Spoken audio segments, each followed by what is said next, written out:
Bonjour, bonsoir, bonsoir à Mouleti. Donc, connectez-vous. Je continue ma série de causettes avec vous dans cet endroit cossu. Et je vais échanger avec vous sur ma présence au Cameroun, le rapport de mes deux conférences entre Douala et Yaoundé. Douala, c'était le 18 août dernier à Aqua Palace, lieu mythique. 350 personnes présentes pour une conférence dédicace au Cameroun. C'est extraordinaire, c'est même inédit. Et puis, jeudi passé à l'hôtel Hilton, rehaussé par la présence des hautes personnalités, du ministre des Transports, entre autres, les cadres de banque, dont je salue tous mes partenaires qui ont choisi de m'accompagner. Je ne vais jamais le dire assez. Je vais dire merci au port autonome de Douala, entreprise citoyenne. Si on perd le port, on perd la liberté. Bravo au directeur du port de Douala. Merci aux brasseries du Cameroun qui m'accompagnent. Merci à la CBC, la Cameroun Bank. Merci à Esquisse, Maud qui m'a habillé. Vous avez vu mes tenues?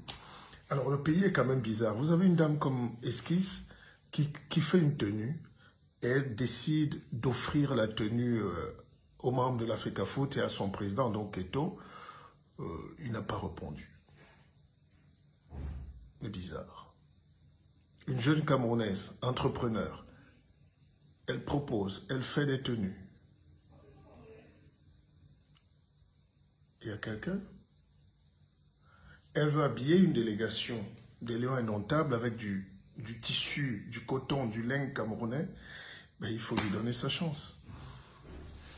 Donc j'ai été habillé par Esquisse et beaucoup m'appellent pour me demander, parce que tout le monde m'attendait en costard 3 pièces, mais c'est une jeune Camerounaise qui m'a habillé. Elle emploie 130 personnes, elle est à Douala, c'est Esquisse, et elle fait du très bon travail.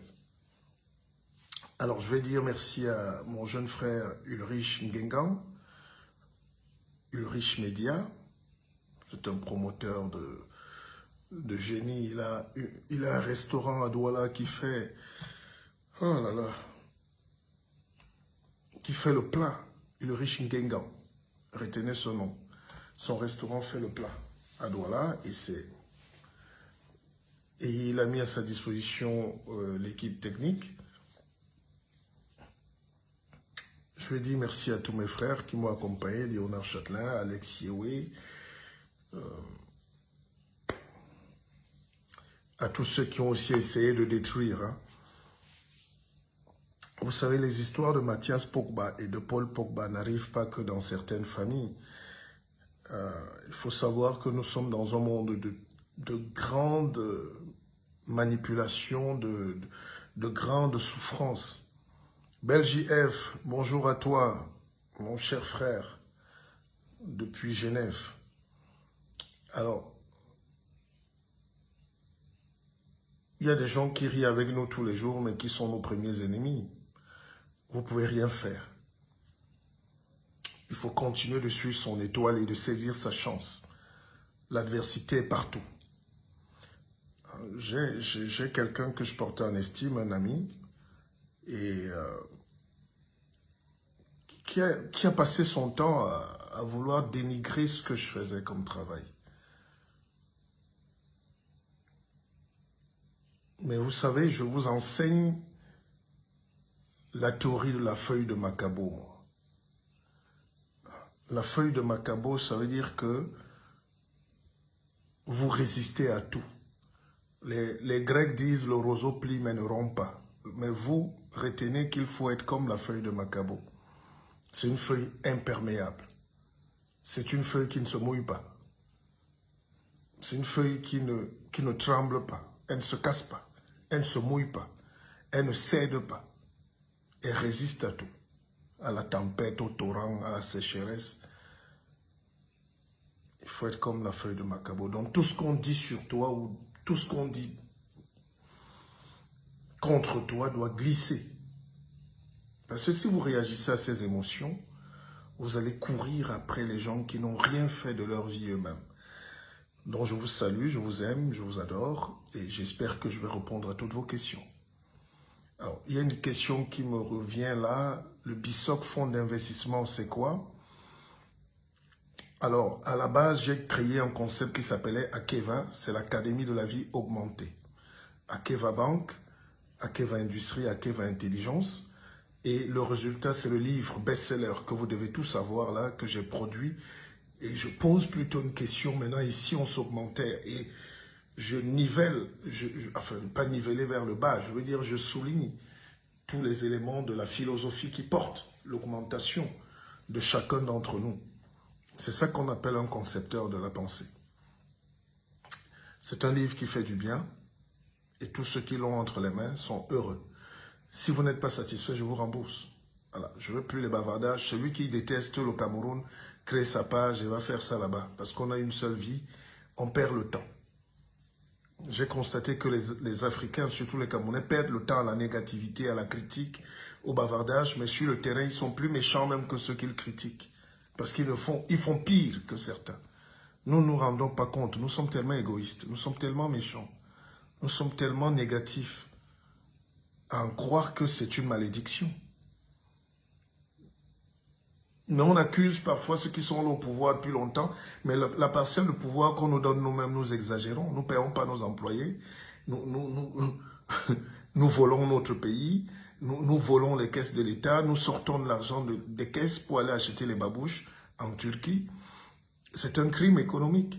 Donc nous tous à un degré différent, nous sommes des criminels. Nous sommes formés, on va se cacher en Allemagne. Nous sommes ingénieurs, nous sommes cachés au Canada pendant 30 ans. On est content d'avoir acheté son pavillon. Oui, mais bien sûr, je m'en fous. Mais le pays va vivre avec qui? L'expertise que vous voulez là. Quand les gens critiquent par exemple un pays comme le Cameroun, on veut qu'on soit comme la France. Oui, dès qu'on a dit ça, vous-même vous faites quoi ou vous êtes caché? N'est-ce pas, vous avez pris vos petits crédits pour acheter vos pavillons dans vos petits emplois d'esclaves noirs. Mais vous critiquez quand même les gens qui rentrent, qui cultivent la tomate, les carottes, qui vendent, qui essayent de créer l'économie. Non, c'est pas ça. Soyons un peu plus responsables. Et je ne connais aucun homme politique, aucun intellectuel sérieux qui peut fuir un pays comme le Cameroun. Je ne connais aucun homme, je connais aucun intellectuel au monde qui peut fuir le Cameroun. Je peux comprendre qu'on ait des positions alimentaires à New York ou à Londres, ou qu'on se batte, qu'on cherche, mais c'est pour rentrer. C'est pour rentrer, les gars. Je ne sais pas, chacun peut rentrer maintenant selon son calendrier. On n'a pas dit à tout le monde d'entrer dans l'avion. Il y a ceux qui ont vendu la maison familiale pour partir être esclaves là-bas et vigiles. Il y a ceux qui ne servent à rien, ni ici ni là-bas. Il y a ceux qui perdent leur temps, qui tournent entre 2 week-ends et 2 villes. Ça, c'est votre vie, les gars. Je ne critique pas. Mais à l'opposé, soyons quand même conscients qu'on doit faire tout pour essayer d'aider ce pays, d'aider ses enfants. Voilà les rentrées scolaires. Je serai dans mon village ce week-end pour donner une bourse, aussi minime soit-elle, à tous les élèves de l'école primaire de mon village. Voilà. Et ma réussite sera quand je pourrai le faire à l'école publique de Mora. Aller dans mon village, donner une enveloppe aux élèves, ce n'est pas important. Ce n'est pas une nouveauté. Ce qui serait nouveau pour moi, c'est d'avoir assez de fonds pour aller à Babou-Tchengale, dans un petit village là-bas ou à Galim, et m'arrêter et dire aux enfants, cette année, je m'occupe de la rentrée. On peut le faire dans tout le Cameroun. On peut le faire. Mais les cœurs, vous mettez les organes là où il ne faut pas. Là où il faut mettre les cœurs, il n'y a personne. Mettez les cœurs. Pas ici, hein. Je m'en fous de vous. Mettez les cœurs dans les projets qu'on... Enfin, je ne sais pas comment vous dire. Je ne sais pas comment vous dire. Donc, à la suite dont j'ai créé ce qu'on appelle le BISOC fonds d'investissement, ce n'est pas qu'un fonds d'argent. L'argent seul ne suffit pas. Ce n'est pas parce que nos jeunes frères nous poussent à investir ici comme des fous qu'on est heureux. qu'ils me citent quelqu'un qui est déjà plus heureux depuis qu'ils font leur truc. Par contre, nous devons investir sur les personnes, sur les gens, sur le mental, sur la capacité à voir le monde. Je vous ai dit qu'il faut 3 éléments principaux pour se développer. Un, il faut de l'énergie. Encore que moi, j'aurais planifié, j'aurais favorisé l'énergie renouvelable et neuve, solaire, qui ne finit pas. Bon, Paul Biya, le président, a décidé d'opter pour les centrales de Menvele, donc les centrales hydrauliques. Menkim, Menvele, Nachtigal, Sonloulou, Makba au nord, je peux vous dire que le Cameroun est calé. Il faut juste qu'on mette ça en marche. Alors, deuxième chose, dès qu'on a l'énergie, il faut l'acier. On n'a pas assez d'acier. On ne sait pas transformer. On ne sait pas transformer le fer que Dieu nous a donné à la surface. Quand vous êtes à Bonabéry, pour tous ceux qui sont un peu curieux, Bonabéry, Dibombari, toute la zone là, donc Konsamba, Souza, en entrant vers Douala, là, jusqu'à Deido, quand vous creusez un puits, vous voyez qu'il y a des boules dans l'eau. C'est le fer. J'ai amené des experts travailler là-dessus et c'est connu. C'est le fer qui est à la surface de l'eau. Ça fait comme des petites boules comme ça ou des petits trucs qui brillent. Les gens croient souvent que c'est le pétrole, mais c'est un alliage. Évidemment, le fer a du pétrole, donc, mais le fer est chez nous. Alors donc, pour développer un pays, il faut l'acier. C'est avec les aciers, c'est les aciéries qui permettent de fondre, de faire fondre le fer, la bauxite, le cuivre pour faire marcher les voitures. Quand on a l'acierie, on peut lever n'importe quelle usine. Quand tu as l'énergie, et tu as l'acierie, tu as un pays développé. Mais maintenant, il faut le mental d'acier. Les Grecs disent que la chance, c'est attraper un grain de cheveux dans le vent avec 2 doigts. Donc, on a très peu de chance dans la vie. La chance est partout, mais il faut aller l'attraper. Et quand on a l'acier, on a l'énergie, il faut cultiver le mental d'acier. Et c'est ça, mon travail. Vous donner le mental d'acier. Dieu donnait espoir et bois et limbi. Et Amouletier, Bouloubabouam. Merci, mon fils. J'espère que tu t'en sors. Grâce à mes enseignements, grâce à mes conseils, je fais du bien. Même si ce n'est pas trop partagé. On est comme ça. Je vois un ami qui dit qu'il est aussi devenu coach. Je dis oui, mais pour être coach, tu n'as pas besoin de me tuer. Fais ce que tu sais faire. C'est pour 1 milliard d'individus. Je ne fais pas mes trucs pour les Noirs, les Arabes, les Chinois, les Blancs à côté, ou d'un côté et de l'autre. Je travaille pour que les gens profitent. Où que vous soyez, connectez-vous, profitez, trichez, relevez, avancez, construisez. Moi, je pense que j'ai atteint l'âge où j'atterris déjà. Laissez-moi, je suis les brasseries. Laissez-moi boire un petit coca.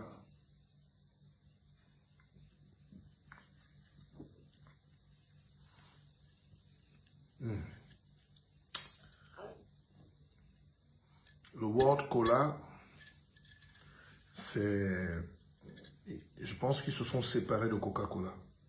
Les Américains veulent parfois tout gagner. Donc moi, je suis avec les brasseries du Cameroun.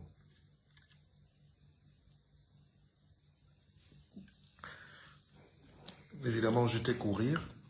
Je ne conseille pas beaucoup de sucreries, surtout à un certain âge. Mais quand on est diabétique, quand on a un hypo, il faut toujours avoir du coca à la maison. On peut, quand vous allez faire du sport, même le matin, buvez un petit verre de coca, c'est équivalent à 5 morceaux de sucre. Donc, c'est très bien pour essayer d'équilibrer un peu. Donc, je disais que j'ai créé un fonds d'investissement qui est le BISOC Fonds d'investissement et beaucoup commencent à souscrire. Et le fonds d'investissement, c'est à la fois pour former les hommes, l'humain, la tête, le mental, pardon, mais c'est aussi pour former le capital, le matériel, l'argent, les industries. Et là, en ce moment, on est en train de monter notre raffinerie. Bientôt, elle sera prête, dans quelques jours, dans quelques semaines. En principe, si mon équipe d'ingénieurs est aussi motivée que maintenant, on sera prêt dans un mois. Voilà. Et voilà 150 emplois directs créés. D'ailleurs, en ce moment, dans les chantiers, il y a une vingtaine d'employés qui se relaient et je compte monter à 1 million d'emplois. Je vous ai dit, en un an, je vais donner 1 million d'emplois aux Camerounais. Après, j'irai en Côte d'Ivoire, 1 million d'emplois aux Ivoiriens. Après, j'irai au Sénégal, 1 million d'emplois. Après, j'irai au Rwanda. Là-bas, c'est plus facile. On nous a donné toutes les autorisations. 1 million d'emplois. Voilà. Et c'est ça qu'on appelle le BISOC, fonds d'investissement. J'ai remarqué qu'aujourd'hui, quand on est intelligent, on n'a plus besoin de banque, on n'a plus besoin de torture psychologique, on n'a plus besoin. Vous tous qui êtes cachés en Europe ou au Canada ou je ne sais pas où, en Palestine même, créez des opportunités de nourrir vos maisons, créez des champs, créez des sociétés, des petites sociétés. N'attendez pas, le blanc ne va jamais revenir vous aimer. Il ne vous a jamais aimé.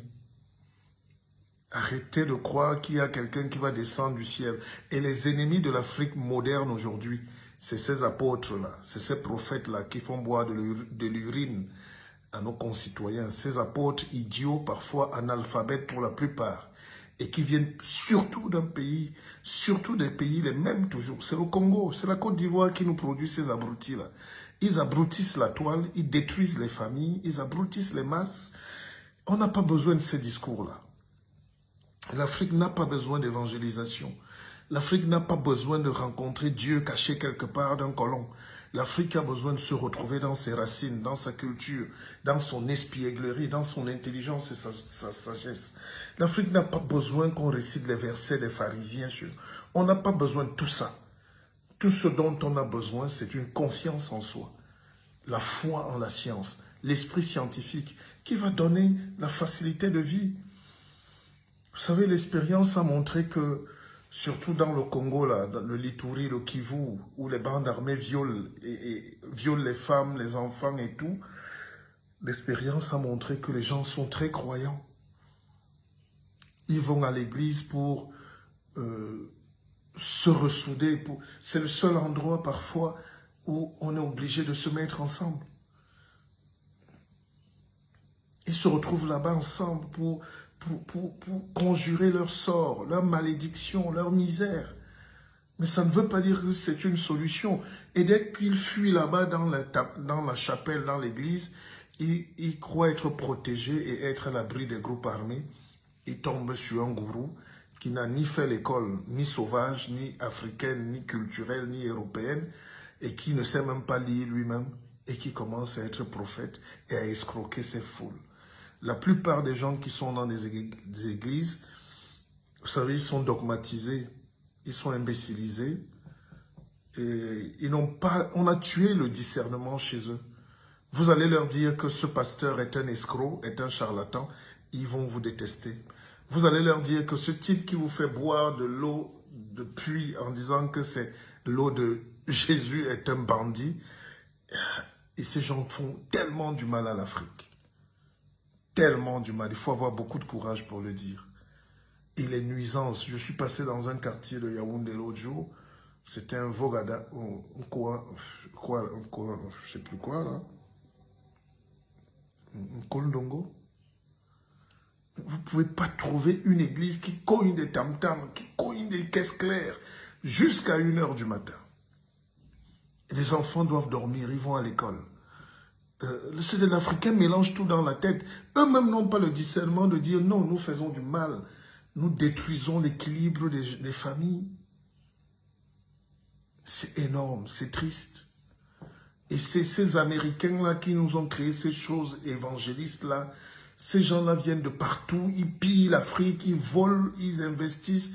Ils sont cachés à Abidjan-Plat. Ils sont cachés au Congo. Ils détruisent les vies. On n'enseigne rien de bon dans ces conneries-là. Les gens ont besoin de savoir comment on fait pour résoudre un problème. Comment se prendre en charge. Comment comprendre le monde, l'information.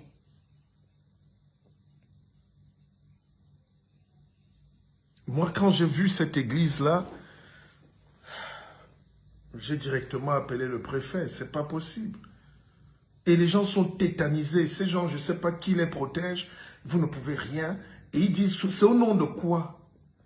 Je pensais que la religion venait libérer les esprits, apaiser les cœurs, amener une sérénité, un peu de tranquillité. Mais si c'est ça, les Chinois ont refusé ça et ils se sont développés. Les Indiens ont refusé ça. L'Afrique a intérêt à refuser ce dogmatisme, cet obscurantisme, cette saleté morale, sous prétexte. Et comme ils disent que vous ne pouvez pas les critiquer, vous ne pouvez pas les critiquer et ils font n'importe quoi. Je connais même des abrutis à Paris qui disent qu'ils sont des gens du Christ. Abrutis. Les gens du Christ veut dire quoi en 2022? Vous êtes incapable de produire même un beignet dans vos villages, de donner de la lumière, d'aider les gens. Vous priez.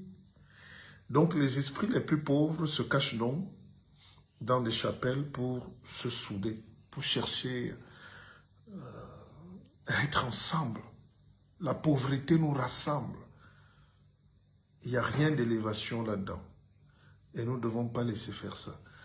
Ce que nous demandent nos peuples, c'est de l'éducation, c'est de l'instruction, c'est la connaissance. L'Afrique souffre du manque de connaissance. L'Afrique souffre de l'ignorance accélérée.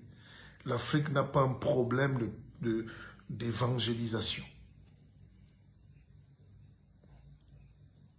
Qui veut dire embrigadement. L'Afrique n'a pas besoin des pharisiens, des psaumes, de tout ce touti-canti. Même les Blancs qui nous ont amené ces choses-là sont passés à la vitesse supérieure. Ils vont sur Mars. C'est-à-dire que nous ne pouvons pas renier l'héritage culturel. Les colons sont entrés chez nous violemment, en tuant. Les pasteurs, les prêtres sont venus violer nos enfants, nos femmes, nos papas. Ils ont tué. Ils ont du sang dans les mains, jusqu'au Vatican. Leurs soutanes sont vides de viol, de sang coulé des Africains. Et ça, il faut demander pardon. Ils sont allés demander pardon aux Indiens au Canada. Le pape a léché les pieds, il a pleuré. On lui dit, viens faire ça en Afrique. Il refuse. Parce que vous n'êtes pas des hommes. Et c'est vous qui aimez, comme des chiens battus, aller lécher les pieds de ces gens. La révolution ne passera donc pas tant que l'Africain n'a pas dit non à ce système. Qui est un système colonial. Qui est un système de prédation, d'exploitation. Et vous savez quoi? J'observe toujours l'attitude des prêtres, surtout catholiques, dans les villages. Dans mon village, un jour, j'ai vu un prêtre de l'église recevoir les dons. C'est-à-dire que voilà des gens qui ont une belle vie. Non, c'est vrai, nous sommes dans des batailles politiques, hein, mais ça ne sert à rien de prendre une carte de parti si tu n'as pas compris qui tu es, si tu es esclave dans ta tête. Ça ne sert à rien de militer si tu ne sais pas que tu es dans un environnement infesté. Alors, j'ai regardé ce prêtre-là prendre les dons, même des grands-mères qui étaient fatiguées, malades.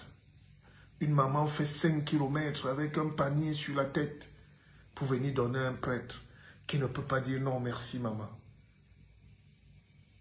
Lui, il a de la nourriture, il a son salaire, ils ont du bon vin. Ils dorment bien dans des maisons en dur. Mais ils prennent quand même, enfin, ils dépouillent même les pauvres.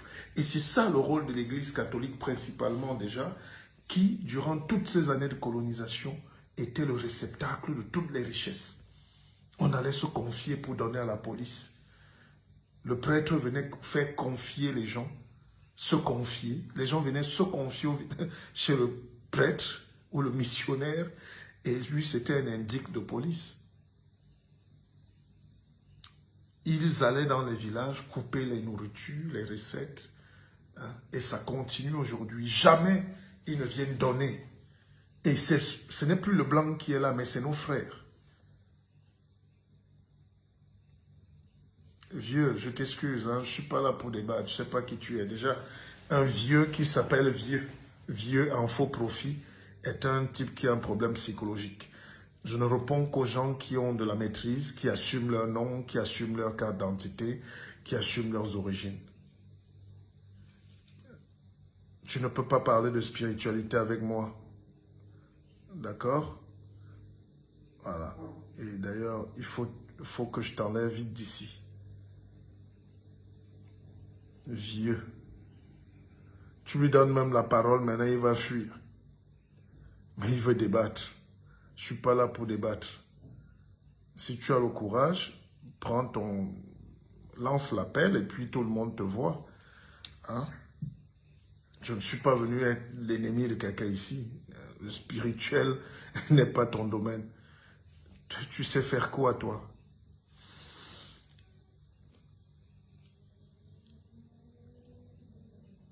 On ne peut pas parler de dérive. Hein? Hein? Alors, on est en train de parler des dérives et c'est votre histoire. Et les gens veulent être libres, mais en étant enchaînés. On ne peut pas reprocher. Vous n'avez aucune culture. Vous n'avez aucune culture. Vous n'avez aucune culture spirituelle, vous. Je vous rappelle, si vous voulez m'amener sur ce domaine, je souhaite que vous restiez. Que les pères comme Angelbert Veng étaient des jésuites. Il est mort, je peux dire assassiné. Et parce que c'était des gens qui luttaient pour libérer l'Afrique. Voilà. On peut être entré dans ce système. C'est comme Facebook aujourd'hui. On ne peut pas dire que Facebook soit totalement mauvais. Mais les dérives sont énormes. Et les gens sont plus victimes de Facebook au lieu de s'en servir. Et c'est ça qui nous est arrivé avec la religion à une certaine époque. C'est-à-dire, on a servi beaucoup de dérives là-dedans. Et si le noir qui est bastonné, ensauvagé, imbécilisé, n'arrive pas à prendre cette révolte, ça veut dire qu'il est limité dans la pensée. Et on a l'exemple patent là. Je ne bloque personne généralement dans mes pages parce que j'estime qu'on peut être moins idiot en m'écoutant. C'est-à-dire, ces gens-là empêchent le débat. C'est-à-dire, le dogme, c'est quoi? C'est-à-dire, non, on ne parle pas de ça, on ne parle pas de religion. Mais c'est ça qui est en train de tuer l'Afrique aujourd'hui. C'est ça. Prendre des choses totalement importées, ça détruit nos cerveaux. Et le noir est dans une position hystérique. Même en Europe, les Blancs ont décidé de débattre.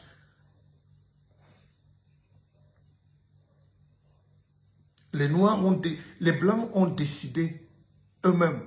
Parce que c'est l'esclavage qui est né de la religion, surtout catholique. Hein? Allez lire le concile de Rome. C'est un pape qui est à la base de ce courant de réflexion qui juge qu'il faut aller acheter d'autres humains. Et on prend des humains, on les attache, on met dans les bateaux, on va jeter aux Antilles, on va jeter en Amérique. Et aujourd'hui, ça nous produit encore du malheur. Aucun Antillais n'est heureux aujourd'hui. Parce que c'est une société déstructurée. Vous croyez que quand quelqu'un vous injecte le venin, il tue votre culture, il efface votre mémoire. Vous croyez qu'il est votre ami? Il vous a tué pour 1000 ans. Aujourd'hui, certains Antillais veulent faire le retour en Afrique parce qu'ils comprennent. Ils se disent, non, on nous a coupé de notre racine. C'est chez nous l'Afrique. Nous allons retrouver nos parents. Nous sommes chez nous. Or, la culture aujourd'hui, c'est de dire aux Antillais que comme vous êtes métissés avec le sang blanc, indien et tout, vous n'êtes pas des Africains. Non, leur racine première est africaine. Tant qu'on n'a pas lutté pour ce rapprochement-là, ces gens ne seront pas heureux, nous ne serons pas heureux, parce que c'est une partie de nous, c'est une partie de nous. Est-ce que vous comprenez ce que je veux dire? Je ne suis pas là entre... Si vous avez une église cachée du réveil qui pille les gens au quartier, vous êtes un escroc. Acceptez qu'on dise que vous êtes un escroc. Ce n'est pas de ça qu'on parle. Je veux que l'esprit africain s'élève au niveau de la résurgence de nos propres problèmes qui sont politiques, culturels, socio-économiques et scientifiques. La foi en la science.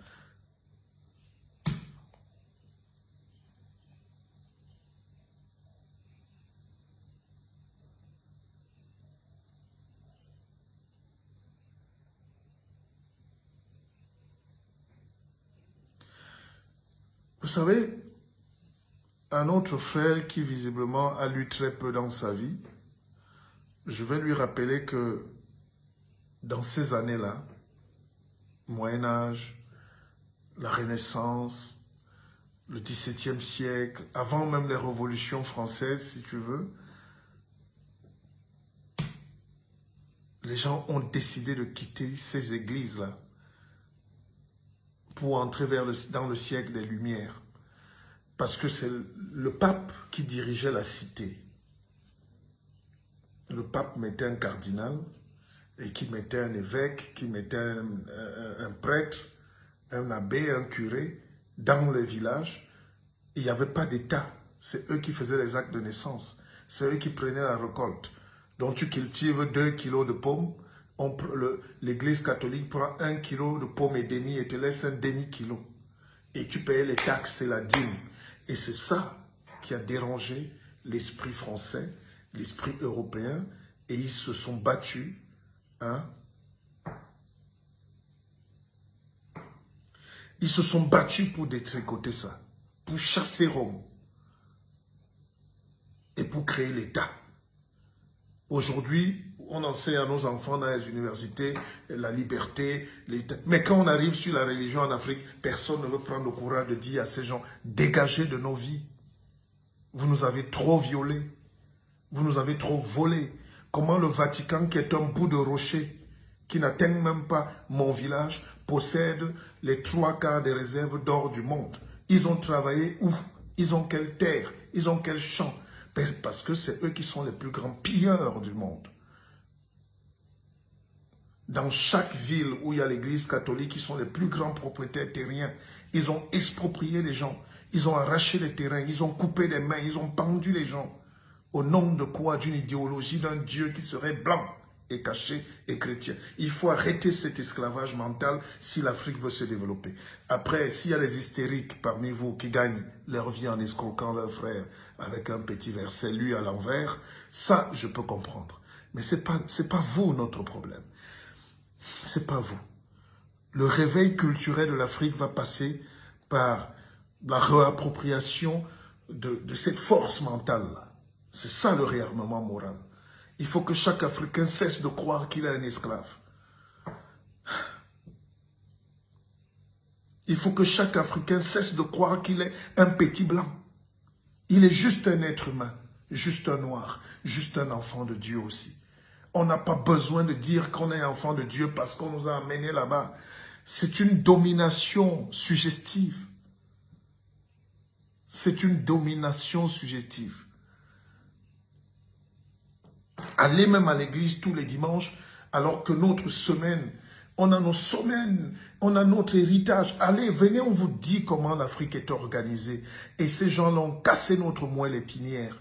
Et ça, c'est la guerre jusqu'à la mort. Cette guerre est psychologique, elle est culturelle, elle est économique, elle est politique. Voilà pourquoi nous sommes pauvres, parce que nous sommes battus sur le champ spirituel. Et Amouleti. Et Amouleti. Et Amouleti.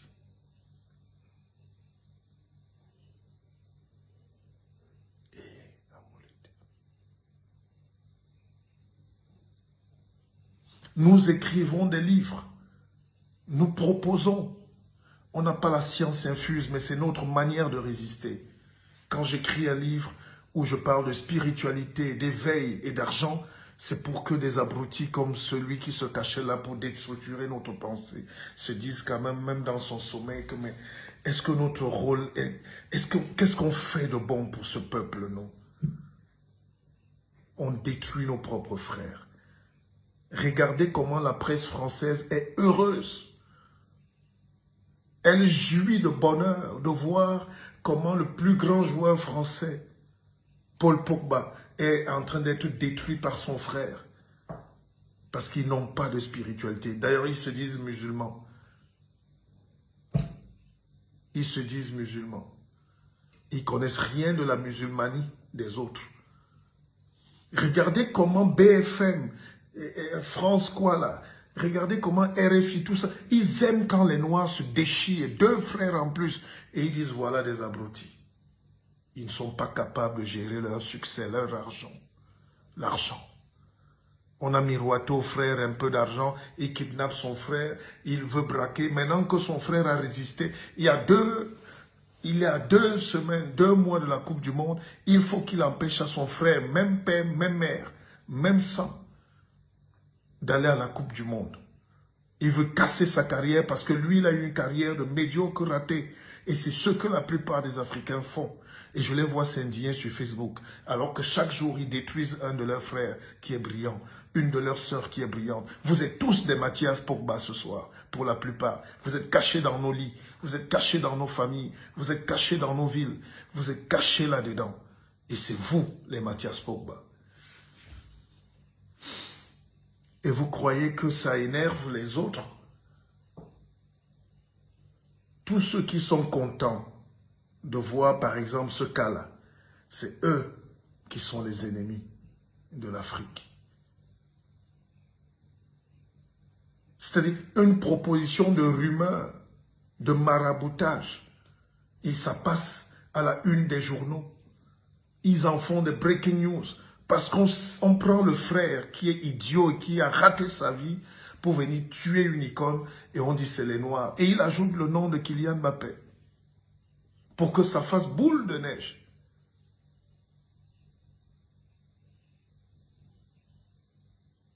Et nos ennemis là notent. Ils disent, vous voyez, ces gens-là ne sont pas prêts. De vous à moi, vous croyez que quand Kylian Mbappé atteint ce niveau-là, c'est un marabout qui va ralentir son pied? Paul Pogba à ce niveau parce qu'il voit un marabout.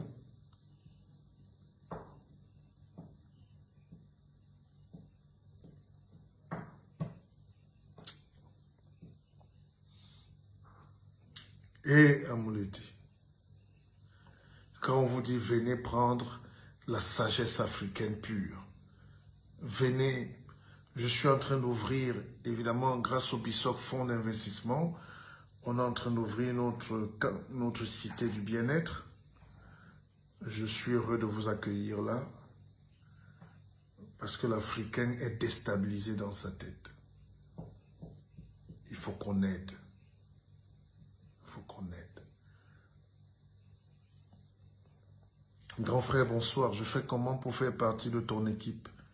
Vu que tu es très prolifique, j'aimerais être celui qui fera la note de lecture de ton prochain ouvrage, Renaud Mpo, le grand pygmée.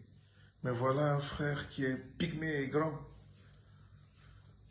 Ils nous ont dit que les pygmées sont les êtres qui vivent de chasse et de cueillette, et les petits, les gens de petite taille. Et les Coréens sont quoi? Et nous-mêmes, on récite ça dans nos livres. C'est eux qui ont écrit nos livres pour dire qui est le pygmée. Le pygmée, c'est le bantou. C'est toi.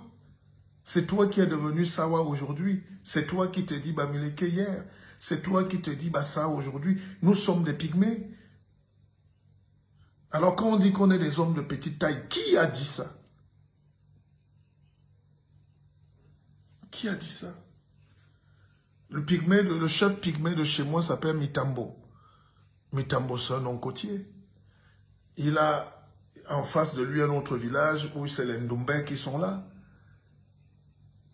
Les pygmées sont collés au Bassa, à Ezeka, Lolodorf. Les pygmées, c'est les Bassa.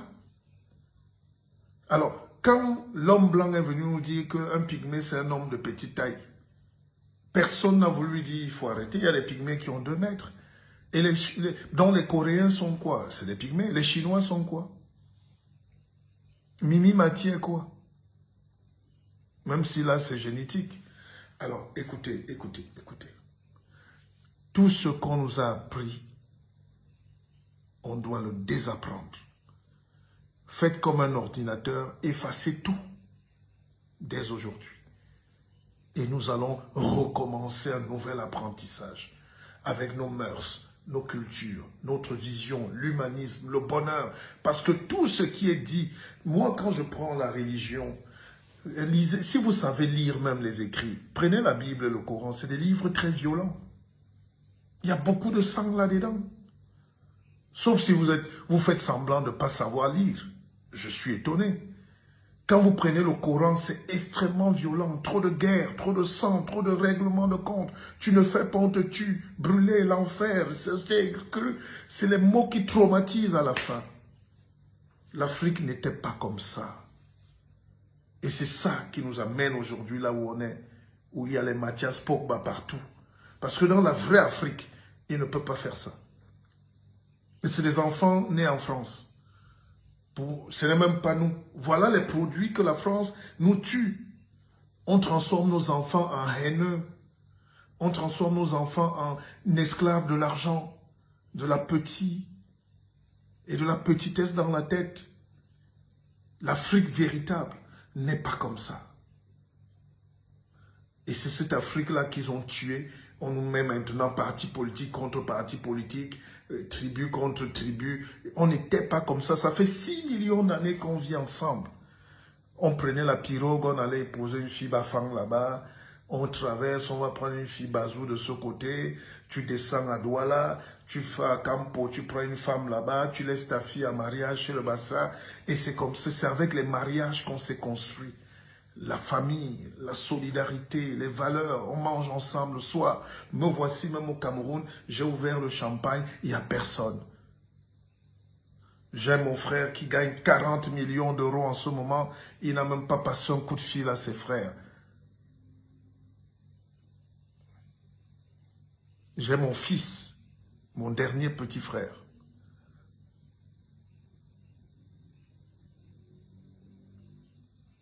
Qui est d'une méchanceté terrible. Je n'ai pas voulu faire le Mathias Pogba. C'est lui qui est le Mathias Pogba. Aujourd'hui, qui gagne beaucoup d'argent, qu'il appelle au moins ses frères et disent « partageons ». Ça, vous avez tué ça en Afrique. Et c'est nos enfants qui sont partis là-bas. J'ai pris des enfants ici, j'ai emmené en Europe pour qu'ils se cherchent, se libèrent, grandissent. Ils deviennent les ennemis de leurs grands frères. Ils veulent détruire tout le monde. Ils veulent écraser. Ils sont méchants. Ils sont méchants. Et c'est ça, parce qu'on n'est pas spirituel. Et ils se disent musulmans. Ils se disent chrétiens. Ils se disent je ne sais pas quoi. Ils sont tous sauf eux-mêmes. Et l'Afrique donc, je ne vais pas leur faire le procès, ils sont naïfs pour la plupart. L'Afrique a besoin de retrouver des valeurs, des gens qui n'ont pas peur, des gens qui ont étudié même là-bas et ont été premiers. Nous avons été premiers chez vous. Nous ne pouvons pas être derniers chez nous. Akeva.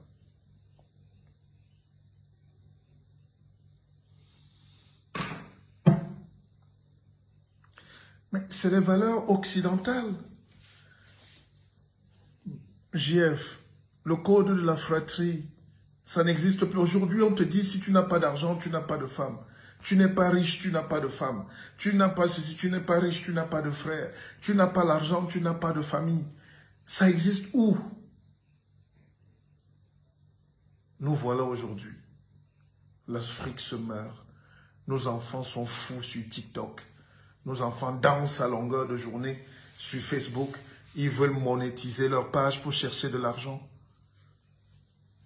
Mais quand tu danses pour rien, comme un fou, tu dépenses ton énergie.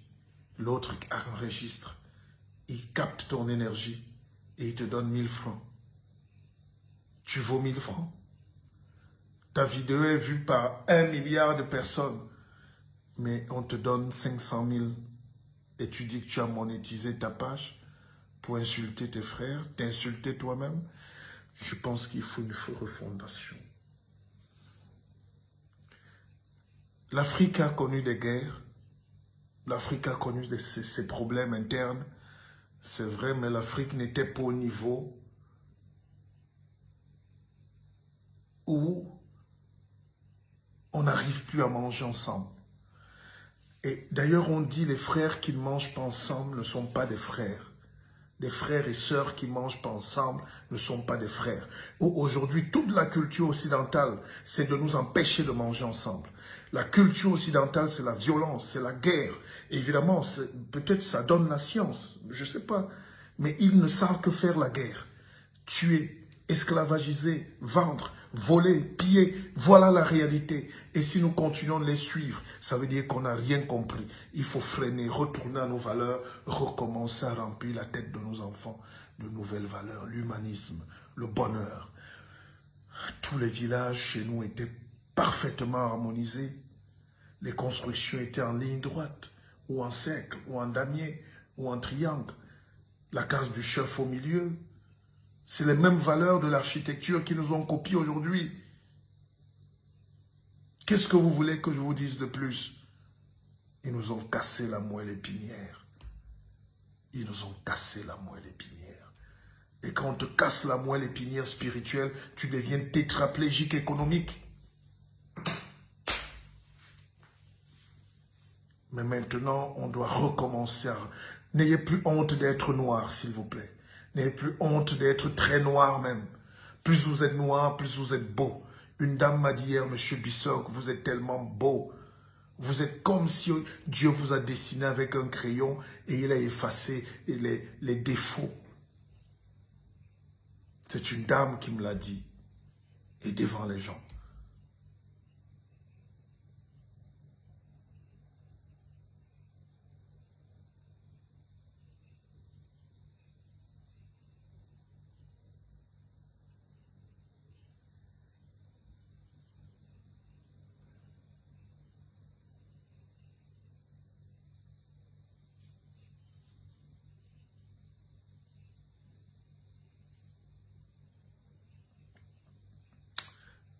Je vous souhaite bonne nuit.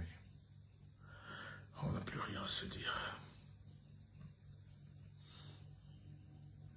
Parfois, on est tenté par le découragement.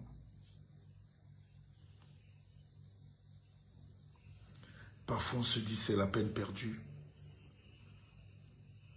Je suis dans mes appartements ici et quelqu'un m'a dit c'est beau comme en Europe.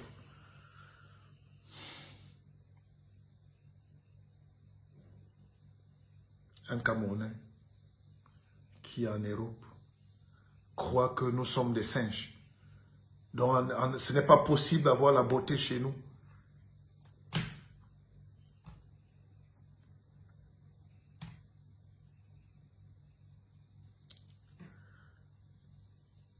Soyons maintenant concrets. J'ai créé le Bissok Fonds d'investissement afin qu'on ne soit plus des philosophes qui parlent. Pour moi, quelqu'un doit mêler pensée à action. La pensée, c'est « et si on s'augmentait », le livre est là, vous devez tous l'avoir. C'est une lutte. Je suis même capable de vous fouetter, d'obliger tout le monde à l'avoir chez lui, quitte à être remboursé.